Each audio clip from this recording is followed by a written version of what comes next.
저희들이 지금 엮기를 계속하고 있는데요.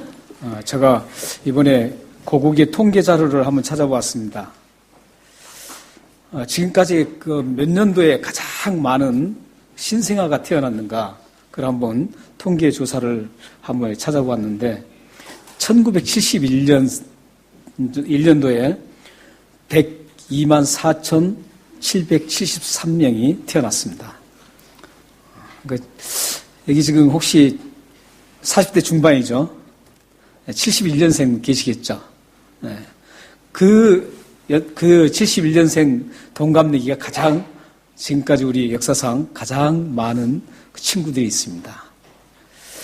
그리고 가장 작게 나왔을 때가 언제였나 또 찾아봤더니 2016년 작년이었습니다.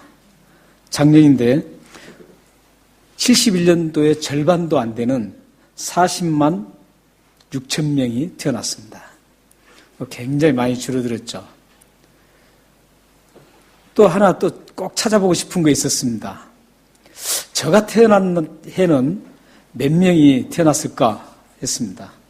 제가 태어난 해는 공개하지 않습니다. 예. 그래서 찾아봤더니 꽤 많았습니다. 72만 3,900명이었습니다. 꽤 되죠. 네. 그러니까 저하고 같은 동갑이 그 해에 72만 3,900명이 태어났습니다. 저는 그러면서 그때 오늘 말씀과 가만히 이렇게 연결 지으면서 생각해 봤습니다. 그때 많이 태어났을 때 각 가정마다 특별한 케이스가 아니면 각 가정마다 그 태어난 아이로 인해서 얼마나 즐거워했을까. 참 기뻐했고 또 많은 사람들이 축하를 해줬고 또 그 아이에게 축복을 건네고 이런 참 좋은 일들이 곳곳에서 많이 일어났을 것 같습니다. 근데 이런 축복의 그 일들이 오히려 삶이 윤택해지고 또 굉장히 더 편리해지고 더 많은 아이를 낳아서 더 즐겁고 기뻐야 될 텐데 요즘은 가면 갈수록 이제 계속 줄어들고 있습니다. 2000년을 기준으로 해서 쭉쭉 떨어집니다. 그리고 2003년에는 40만 수준으로 뚝 떨어집니다. 그리고 작년에는 40만 수준도 이제 달랑달랑 거리고 있습니다. 사람들이 이제 그 태어나는 기쁨을 많이 잃어버린 것 같아요. 한 생명이 이 땅에 태어났을 때 얼마나 소중하고 기대감이 있고 얼마나 그 생명으로 통해서 어떤 일이 펼쳐질까 참 기대감 속에 희망 속에서 그 생명을 축하해주고 잘 자라서 시대에 아름답게 쓰임받고 시대에 좋은 인물이 되어서 많은 유익을 주는 그런 사람들이 되도록 많이 축복을 하고 있었죠. 그런데 그런 일들이 가면 갈수록 사라지고 있다는 것이죠. 분명히 한 생명이 타는 것은 정말 큰 축복입니다. 그리고 우리가 기뻐해야 할 일이고 즐겁고 행복한 그런 순간들입니다. 그래서 시편 127편 3절에서도 자녀는 하나님이 주신 기업이라 그럽니다. 그리고 자녀는 하나님이 주신 상급이라고 말씀합니다. 여기 영어를 보면은 기업을 허리테지라고 합니다. 유산이라고 합니다. 만약에 여러분들에게 유산을 부모로부터, 아니 다른 사람으로부터, 빌 게이츠로부터 말이죠. 유산을 수천억 만불을 받았다. 그러면 기쁠까요? 슬플까요? 커피 브레이크 질문이 이래서는 안 되거든요. 이건 폐쇄적인 질문이라 그럽니다. 그걸 받으면 어떨까요, 여러분들? 이랬을 때는 개방형 질문이에요. 여러분들이 만약에 예를 들어서 500만 불짜리 집을 누구로부터 유산을 받았다. 그러면 여러분들 어떻게 했어요? 기분 참 좋겠죠? 안 좋으신가요? 네. 실질적으로 일어나지 않으니까 아마 반응이 없으신 것 같아요. 혹시 압니까? 유산이라면 유산을 받으면 얼마나 좋은지 모르겠죠. 굉장히 좋죠. 특히 부모님께서 마지막에 모든 자기가 읽어놨던 그런 모든 것들을 고스란히 유산을 남겨준다면 그 유산은 기쁠 뿐만 아니라 굉장히 소중한 겁니다. 부모님이 남긴 그 유산은 받아서 기쁜 것도 기쁘지만 그 유산은 정말 누구에게도 줄 수 없는 정말 소중한 것들이에요. 부모님의 땀과 피가 다 거기에 묻어 있기 때문에 이걸 함부로 쓸 수가 없는 것들이죠. 그런데 자녀가 그런 유산이라는 거예요. 하나님이 주신 자녀가. 이 세상의 자녀는 다 하나님이 주셨어요. 그래서 그 유산을 받았으면 얼마나 기쁘겠어요. 그리고 얼마나 소중하겠어요. 또 상급이라 그러네요. 상급은 어떤 개념이에요? 어아들 받는단 말이죠. 상급을 받아요. 상급을 받으면 그 상급 받고 우는 사람 아무도 없죠. 감사해서 좋아서 울기는 하겠죠. 슬퍼서 우는 사람은 없습니다. 왜 이 상급을 나에게 줬나? 이런 사람이 없죠. 너무나 그 상급을 받고 기뻐하고 그 상급을 통해서 다른 사람들에게 영예롭게 비춰지는 그런 놀라운 게 상급입니다. 그래서 자녀가 상급이라는 거예요. 상급인데 그 상급이 다음에 3절 이후에 보면 전통에 가득한 화살 같다는 거예요. 그 자녀가 다음에 그 상급이 그 가정을 다 지켜주고 이런다는 거죠. 그래서 이 자녀가 태어난다는 것은 기쁨이고 축복이고 행복입니다. 그래서 태어난 날은 참 좋아요. 오늘 말씀 보면 7절에도 보면 욥이 말이죠. 7절 끝에 보면 이렇게 고백을 하고 있습니다. 그 밤에 즐거운 소리가 나지 않았더라면, 이건 지금 욥이 태어나지 않았더라면 그래요. 그러니까 욥이 태어났을 때 굉장히 모든 사람들이 즐거워했다는 거죠. 그 가정과 그 주위의 이웃들과 지역 사람들이 모두 욥이 태어나는 것을 축하했습니다. 고대 근동에서는 관습이 있었다 그래요. 어떤 관습이었냐면 한 아이가 태어나면 그 부모만 좋아하는 게 아니라 그 주위의 주민들이 다 함께 모였다 그래요. 모여서 그 아이를 한 가운데 놓고 함께 그 아이를 놓고 그 애를 축복해주고 기뻐서 괌을 크게 질렀대요. 그래서 온 동네가 메아리가 울리고 산이 쩌렁쩌렁 울릴 만큼 큰 소리로 기쁨으로 막 외쳤다 그래요. 이 아이가 태어나서 너무 기쁜, 이스라엘 같은 경우는 거기서 외치는 것 중에 하나가 샬롬. 이 아이에게 평화가 있을지라는 그 샬롬을 크게 외쳤다고 해요. 그렇기 때문에 모든 동네가 함께 즐거워하고 기뻐하고 행복해하고 축복을 빌어주는 그런 아주 축제장이었다고 합니다. 이처럼 태어난 날은 축복이에요. 그리고 기쁨이고 즐거움입니다. 그런데 오늘 1절 말씀 보면 욥은 자기가 태어난 생일을 저주하였다라고 얘기합니다. 욥이 태어났을 때는 모두가 기뻐하고 즐거워했는데 지금 욥 자신은 그 태어난 날을 지금 왜 태어났나 하고 저주를 하고 있습니다. 왜 저주했을까요? 지금 욥의 상태 때문에 그러죠. 지금 욥은 말할 수 없는 그런 충격적인, 지금 생명이 꺼져가는 그런 지경에까지 이르는 그 고통과 처참한 고난을 지금 맛보고 있기 때문에 차라리 태어나지 않았다면 좋았다라는 거죠. 그래서 오늘 보면은 했더라면 계속 나옵니다. 이게 계속 이어지고 있습니다. 이렇게 하지 않았다면, 이렇게 됐더라면, 이렇게 하고 있습니다. 그 되었다는 모든 거에 농축시키면 태어나지 않았었더라면 내가 이런 고통을 받지 않았을 텐데, 이런 지금 고백입니다. 이런 탄식이에요. 그래서 이 욥이 이렇게 지금 탄식을 하는데 이 탄식을 하게 된 그 배경이 뭐죠? 욥이 이 탄식을 계속 하지 않았어요. 끝까지 온 그 고통 중에서도 욥은 끝까지 온몸으로 그 고통을 감내하고 온몸으로 그것을 다 견디고 버티고 있었습니다. 버텼는데 욥의 새 친구가 도와주려고 왔을 때 새 친구를 만나면서부터 이제 말로 모든 걸 쏟아놓기 시작합니다. 그게 3장부터 나오는 거예요.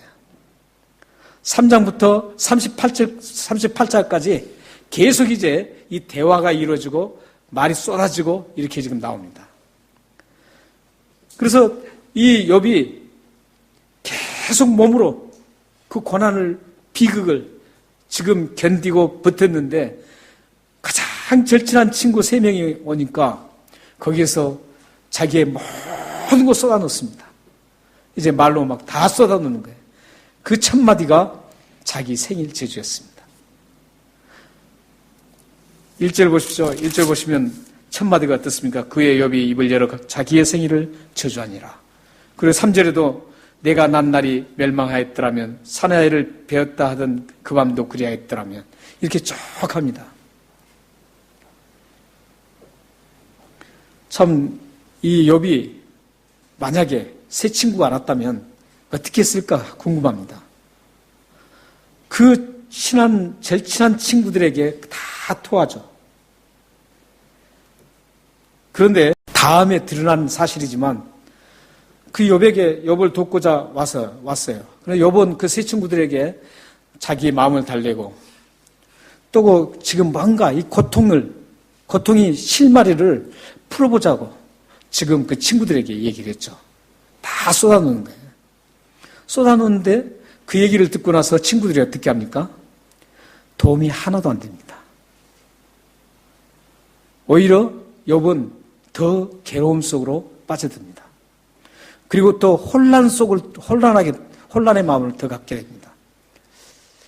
욥의 새 친구들에게 자기는 뭔가 실마리가 풀릴 거라고 다 말을 해서 쏟았는데 막상 그 욥 새 친구들로부터 들려오는 것은 오히려 더 혼란이 오는 거예요.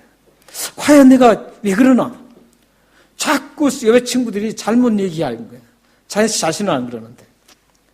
그러니까 도움을 주러 왔다가 좋은 마음으로 왔다가 실제로 도움이 안 된 거죠.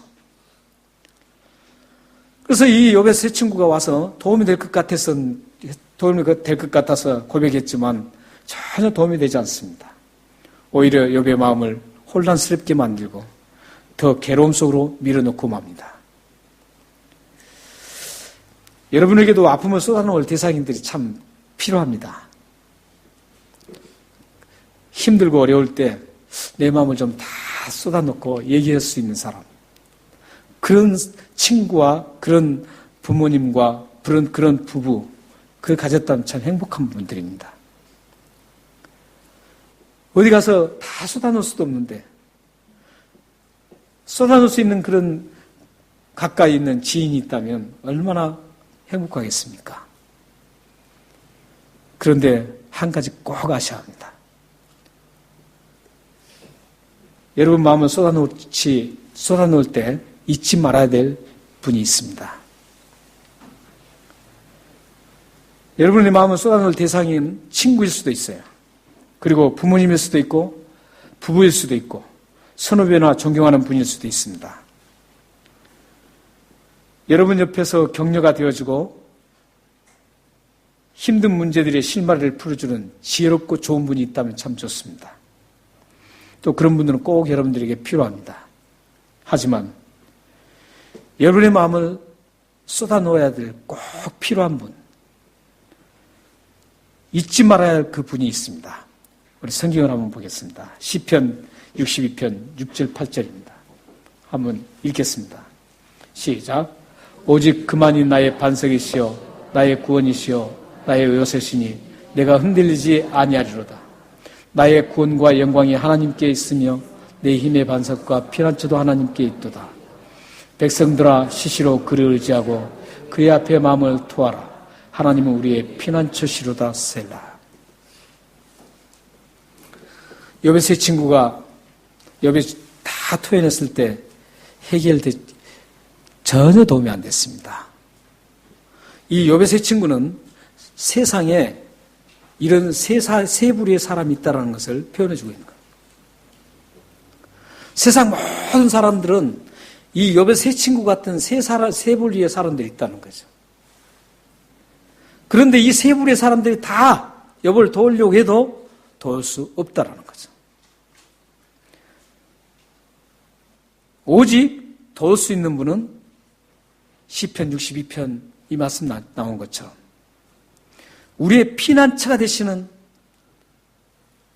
하나님, 오직 그분만이 우리를 지켜주실 분, 산성이 되시는 하나님, 오직 그분만이 나를 끝까지 보호해 주시고 상처투성인 나를 감싸주실 분,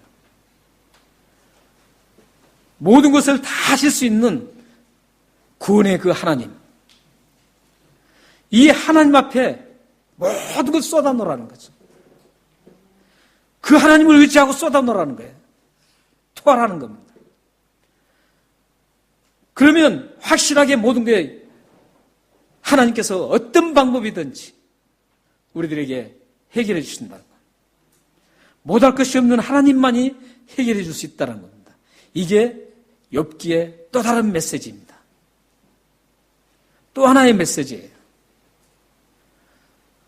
이 세상에 그 수많은 사람들은 그 다 세 종류에 속해 있는데 그 사람들이 다 나의 문제를 다 놓고 해결의 실마리를 위해서 다 쏟아놔도 그리고 격려를 받고 싶고 위로를 받고 싶어도 안 된다라는 거예요.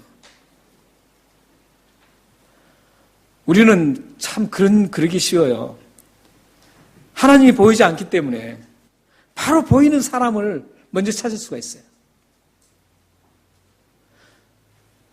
지금 욥이 여기서 실수한 거예요, 지금. 욥의 실수입니다, 지금. 욥은 이럴수록 그 친구들에게 자기가 이렇게 막 토할 게 아니었어요. 묵묵히 하나님 앞에 나가서 묵묵히 다 토했어야 돼요. 그런데 이 욥은 친구들에게 그 모든 걸 쏟음으로 인해서 엄청난 실언을 하기 시작합니다. 사실 자기 생일을 저주한다는 건 큰 실언입니다. 왜 실언인 줄 아세요? 하나님의 섭리를 불평하는 거기 때문에 그래요. 하나님께서 욥을 잉태케 만드시고 이 세상에 태어나게 하셨는데 어둠과 빛을 대조하면서 차라리 내가 잉태하지 않고 태어나지 않았다면 좋았을 건데 이렇게 지금 불평하고 있는 겁니다. 이 친구들한테 쏟아놓은 게 그게 실질적으로는 하나님을 불평하고 말았어요. 욥이 여기에서 지금 실수를 하는 겁니다. 지금. 우리들이 사람을 먼저 찾을 때는 이렇게 실수할 수 있습니다. 그렇다고 해결점도 뚜렷하게 완벽하게 해결 못합니다. 완벽하게 해결해 줄 수 있는 분은 하나님이세요. 여러분의 모든 것들을 완벽하게 책임져 줄 수 있는 분은 이 세상에 아무도 없어요. 오직 하나님이시라고요. 그 하나님을 여러분들이 믿고 계시잖아요. 여러분이 그 하나님을 아버지라고 부르고 계시잖아요. 여러분이 부르는 그 하나님 아버지가 시시한 분이 아니에요. 이 세상을 만드신 분이에요. 누가 이 세상에 풀 한 포기를 만들겠습니까? 누가 이 세상에 꽃 한 송이를 만들 수 있겠어요? 누가 이 세상에 날아가는 새 한 마리를 만들 수 있겠습니까? 누가 이 세상에서 저 높은 별을 만들 수 있겠습니까? 이 모든 우주를 만드신 분이 하나님이시라고요. 이런 대단한 분이세요, 하나님이. 이분이 여러분이 믿고 있는 하나님이세요. 여러분이 고백하는 아버지시라고요. 이분한테 여러분들이 쏟아놔야 되는 거예요. 못할 것이 없는 이분한테 여러분들이 모든 문제를 일어나면 그 문제를 먼저 첫 번째 가지고 가서 쏟아놓을 것이 어디냐면 하나님이세요. 그러면 어떤 하나님이 조치를 취하십니다. 그때 사람들을 사용하시는 거예요. 하나님이 이렇게 쏟아놓을 때 만날 자를 만나게 해주셔요. 하나님이 이렇게 내 형편을 쏟아놓을 때 하나님께서는 길을 열어주시는 거예요. 사람을 동원하고 물질을 동원시키는 게 하나님이세요. 그런데 우리는 항상 보면 대부분이 뒤집어서 한다고 해요. 뒤집어서. 먼저 하나님 앞에 찾는 것은 형식이에요. 이걸 해결할 수 있는 분이라는 것을 확신 못하고 당장 해결할 수 있는 사람이 사람이라고 생각하는 거예요. 그래서 그 사람한테 먼저 가서 상의를 하고 그 사람 앞에 어떻게 하면 좋냐고 이렇게 합니다. 이것은 성경적인 방법이 아닙니다. 여러분들이 모든 문제가 딱 터졌을 때, 여러분들이 힘들고 고난에 들었을 때 여러분들을 진정으로 도울 수 있는 분은 하나님이세요.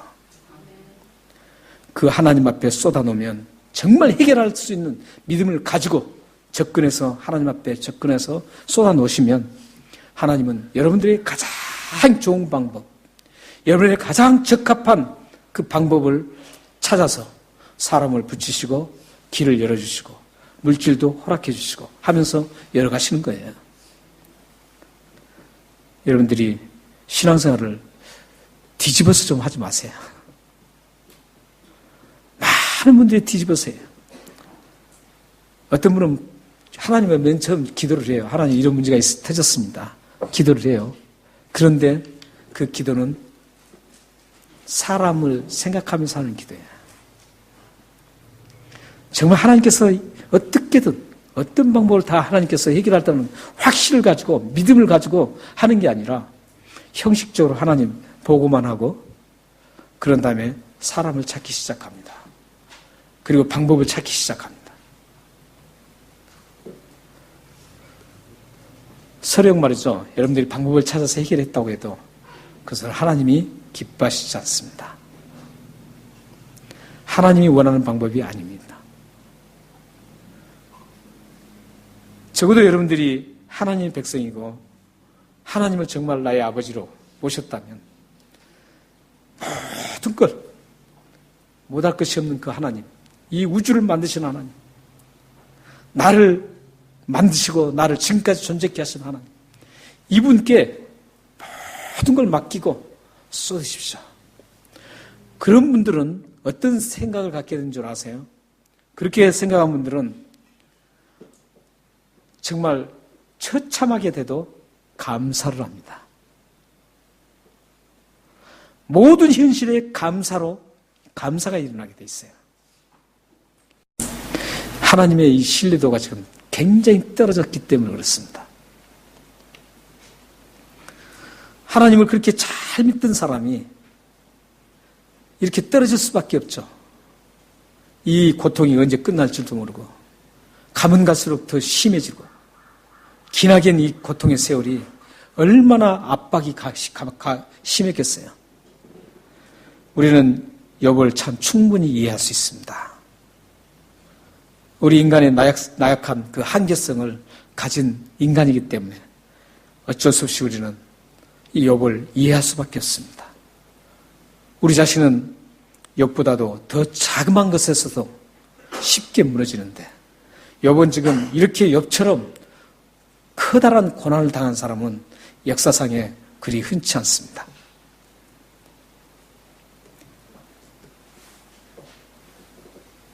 여러분들이 항상 하나님 앞에 모든 걸 쏟아놓으시기 바랍니다. 1절에서 7절까지는 보면 1절에서 그리고 3절부터 7절까지는 욥이 잉태하고 태어난 것, 이것을 계속적으로 어둠과 빛을 대조하면서 그 탄식을 하는, 불평을 하는 그런 장면입니다. 이거는 여러분들이 하나하나 설명 안 드려도 이게 하나의 요약입니다. 여기서 우리는 이 욥의 말에서 1절, 3절부터 7절 말씀 속에서 우리는 욥의 말 속에서 문제가 되는 것을 또 한 가지 발견할 수가 있습니다. 그것은 하나님이 하신 일에 대해서 신뢰를 많이 잃어버렸다는 거죠. 만약에 하나님께서 자기를 거듭하신 자도 하나님, 주신 자도 하나님이라는 그 신뢰를 굳건히 가졌다면 어떤 일이 있을까요? 내가 태어난 것도 하나님 뜻이고, 그러니 감사하고, 죽어도 하나님 앞에 감사하다 해야 될 텐데, 너무나 심한 그 고통, 극심한 고통으로 인해서, 그 처참한 고통으로 인해서 계속 그 확신이 회의감으로 바뀌는 겁니다.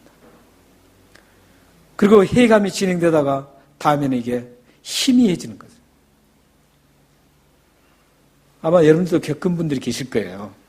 뭐냐면 처음에는 딱 고난을 당했을 때 아니야, 하나님께서 분명히 뭔가 뜻이 있을 거야 하고 이 고난을 끝까지 참아야지 하는데 이 고난이 길어져요. 길어질 때는 왜 이러지? 하나님이 계신가? 왜 이러지? 이렇게 계속 회의감이 들죠. 그러다가 이제 결국은 하나님 왜 이러십니까? 이렇게까지 나가는 것이죠. 지금 이 욥도 이런 처음부터 하나님을 이렇게 하지 않았죠. 계속적인 그 고난이 계속되자 이는 회의감이 희미함으로 바뀌고 결국은 불평을 쏟아내기 시작합니다.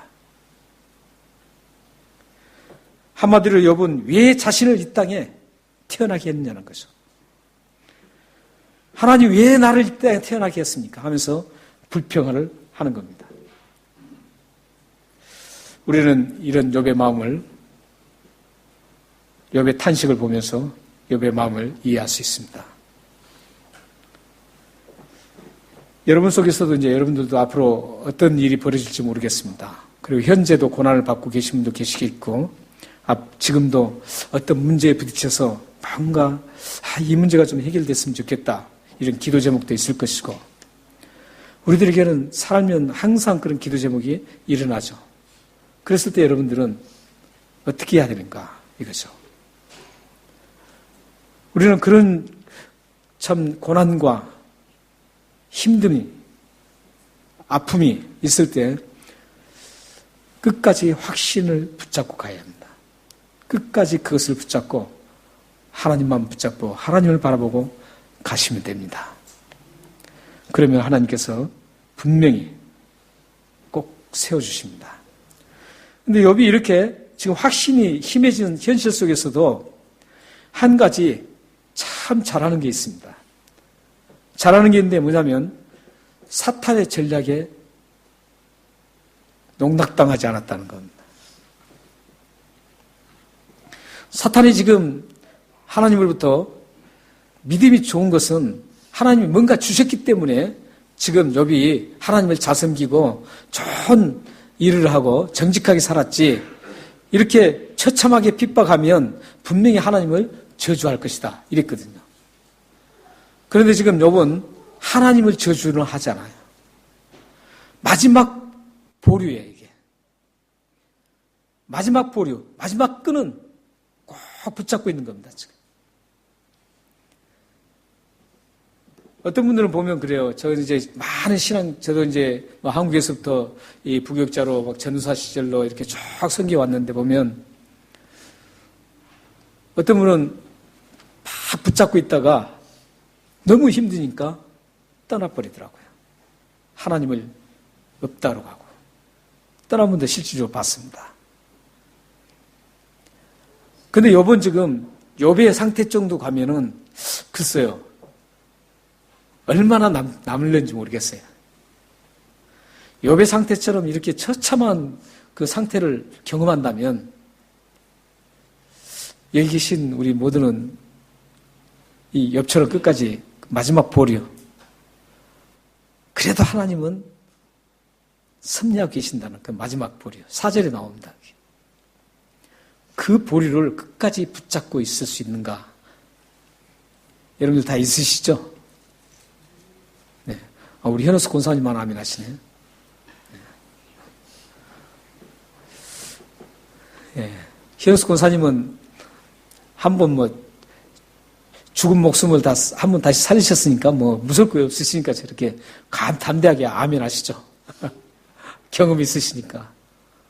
병원에서도 이제 가능성이 없다고 봤는데, 이렇게 지금 완전히 회복되셔서, 지금은 제가 뵐 때는 모세만큼 사실 수 있으려나 모르겠어요. 모세가 120년 사셨거든요. 굉장히 건강하세요. 너무나 제가 참 감사하고 좋아요. 그래서. 저는 현우스 권사님처럼 그런 경험이 있으시니까 죽어도 괜찮다 이런 거죠. 아멘이 나시잖아요. 네. 아마 여기 계신 분들도 그런 끝까지 이길 수 있는 분들이 많이 계시겠죠. 근데 이기는 것도 사실은 내가 스스로 이길 수 없습니다. 성경은 하나님께서 힘을 주실 때 이길 수 있습니다.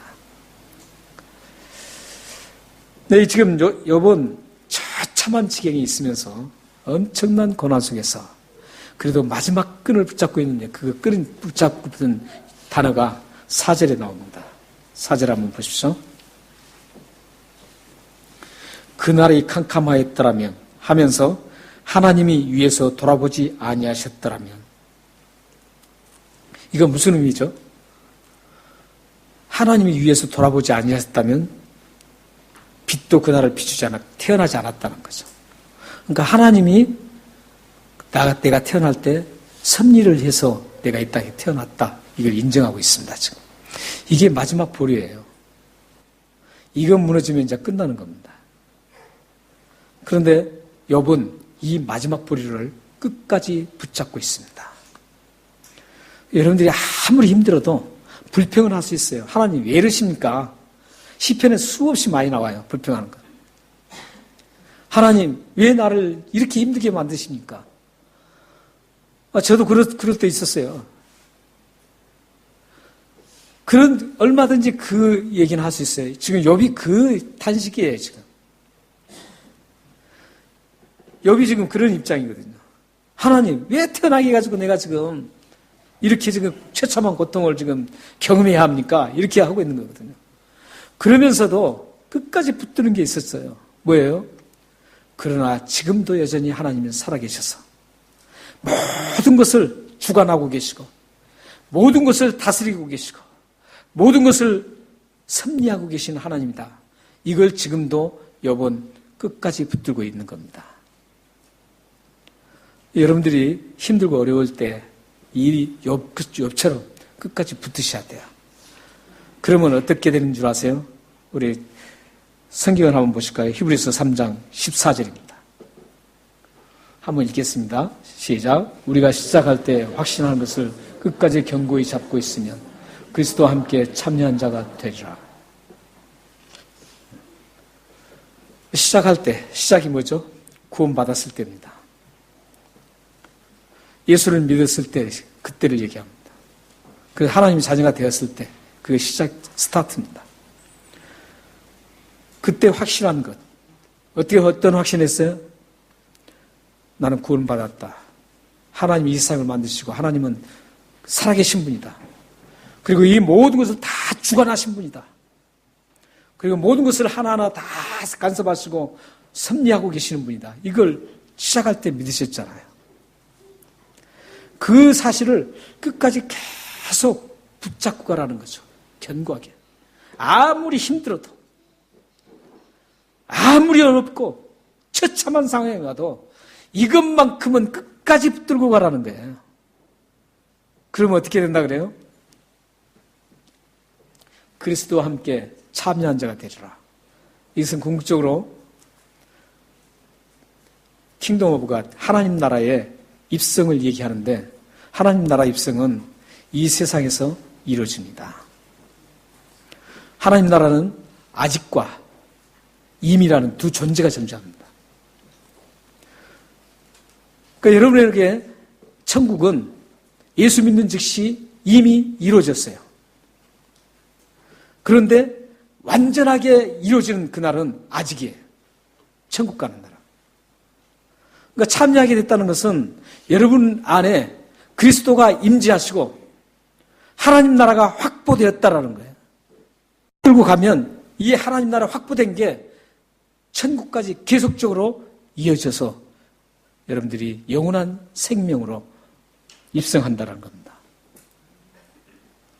사랑하는 여러분, 여러분이 어떤 형편이든지 끝까지 여러분들이 처음에 믿었던 그 하나님 끝까지 붙들고 가시기 바랍니다. 그러면 여러분들에게 소중한 하나님의 나라가 임할 겁니다. 그 하나님 나라가 임하면 거기에서 여러분들은 항상 터져나오는 것이 한 가지가 있습니다. 시편 136편 1절에서 26절입니다. 굉장히 깁니다. 여기서는 안 띄웁니다. 예, 저것만 써놨습니다. 거기 보면 26절까지 있어요. 136편이. 26절까지 있는데 26절까지 26개의 감사하라는 말씀이 나옵니다. 감사하라. 여호와께 감사하라. 그 인자심이 영원함이로다. 이렇게 1절에 시작합니다. 그리고 여러 가지 감사가 막 일어나요. 광야에서 구원하신 이에 감사하라. 그 인자심이 영원함이로다. 구원을 베풀어 주신 하나님 앞에 감사하라. 그 인자심이 영원함이로다. 해를 주신 하나님 앞에 감사하라. 그 인자심이 영원함이로다. 달을 주신 하나님 앞에 감사하라. 그 인자심이 영원함이로다. 홍해를 건너게 하신 하나님 앞에 감사하라. 그 인자심이 영원함이로다. 이렇게 감사를 계속 26가지를 해요. 26절이 있는데 26가지의 감사가 계속 터져나오는 거예요. 이 감사를 부를 수 있는 사람이 어떤 사람인 줄 아세요? 하나님께서 나를 다스리고 지금도 다스리고 계시고 아무리 힘들고 어려워도 나와 함께 있어서 나를 분명하게 이 수렁에서 건져주신다는 것을 확신할 때 이 감사가 나올 수밖에 없다는 거죠. 사랑하는 여러분들이 이 나그네 길을 살아가실 때 참 이루어지지 않는 것 때문에 고민하고 걱정하고 이 기도만큼 좀 꼭 이루어졌으면 좋겠다 했는데도 시간은 계속 흐르고 가능성이 없을 때 여러분들이 꼭 기억할 것은 끝까지 하나님을 붙잡으십시오. 요번 후에 일어난 일이지만 끝까지 붙잡아서 요번 승리했습니다. 여러분들도 이 하나님을 끝까지 붙잡아서 여러분의 입술에 여러분 삶 속에 날마다 감사가 터져나오는 축복자들이 되시기를 주님의 이름으로 축원합니다. 기도하겠습니다.